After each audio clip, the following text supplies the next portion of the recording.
A video from May 2019 has re-emerged in which Kamala Harris discusses weaponizing the Department of Justice, DOJ, against speech the government disapproves of, along with the platforms that permit it.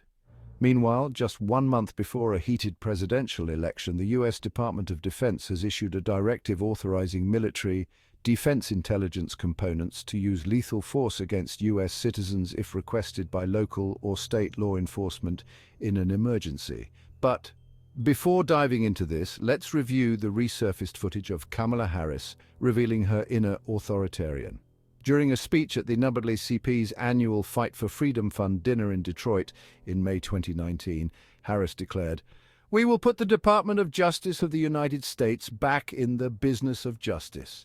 We will double the Civil Rights Division and direct law enforcement to counter this extremism." She added that social media platforms would be held responsible for the hate spreading on their sites. "If you don't police your platforms, we are going to hold you accountable." Her remarks are alarming, essentially stating that her administration would decide what constitutes acceptable speech. These are the words of an authoritarian. This is the real Kamala Harris, far removed from the image of a caring politician helping the middle class that she projects on the campaign trail. Holding platforms accountable for every opinion or post could lead to mass arrests, something already happening in other countries. In the UK, thousands of citizens were arrested, tried and convicted within 72 hours for sharing photos and videos on social media that contradicted the government's narrative regarding riots. In France, the government arrested the owner of Telegram, a social media platform, for refusing to cooperate with officials seeking censorship opportunities. This trend is global. High-profile U.S. Democrats like Hillary Clinton, Antony Blinken, and John Kerry have recently argued that the First Amendment is an obstacle to their global agenda, which includes climate change hysteria, rigged elections, and mandatory mRNA vaccinations. Truthful discussion of these topics is labeled as disinformation and censored. Directive 5240.01, issued by the U.S. Department of Defense on September 27th, permits the military to assist local law enforcement, including using lethal force upon request. The timing, just 1 month before a potentially chaotic election, raises concerns about its purpose.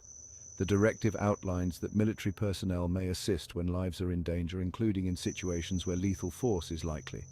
Section C, under Secretary of Defense approval, allows for military intervention in cases where confrontations between civilians and law enforcement are anticipated.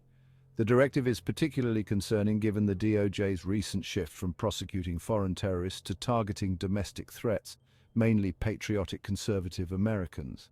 The federal government has long collaborated with major social media companies to censor conservative content, outsourcing the job to private platforms while skirting First Amendment violations. This is similar to how private companies enforced vaccine mandates during the COVID pandemic. The endgame is to implement biometric digital IDs for all internet users, controlled at the ISP level. This would make it impossible to access the internet without government-approved credentials, which will include a record of your online obedience or dissent. An AI system will monitor and evaluate your activity, silencing anyone who challenges official narratives. While US globalists have not yet begun arresting those who speak the truth like in the UK or EU, they are moving toward it. Kamala Harris's excitement in her 2019 remarks reveals a dangerous eagerness to silence dissent. We must resist this. Countries like the UK, Canada, and the EU are further along in criminalizing political dissent because they lack First Amendment protections. But with the same globalist forces at work in the US, we must remain vigilant. Once the right to free speech is gone, other rights, like the Second Amendment, will quickly follow. These are dark times for those living in the globalist-controlled nations of the US, UK, and EU. We must persevere in order to save our freedoms.